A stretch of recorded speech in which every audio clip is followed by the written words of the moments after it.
difference between being technically competent and being skillful in football. There seems to be some misunderstanding. Read the difference between being technically competent and being skillful. Some people saying that competence is skill and skill is competence. Foolishness. A player can be technically competent and not skillful. A skillful player, though, is generally technically competent.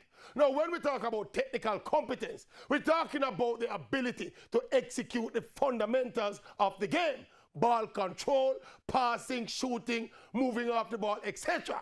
Those are technical competencies. When we talk about skills now, we're talking about spontaneous trickery and creativity with the football.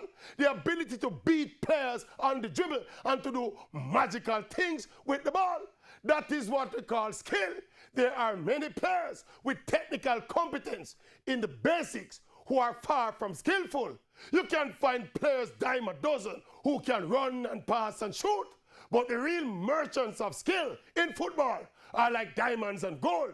It's like singing. Not everyone who plays in the band is a singer. But the lead singer who can sing is also a member of the band. Well, the lead singer is like the creative player in football with those special skills that make the overall music of the team sound sweet. Yes. Like, no!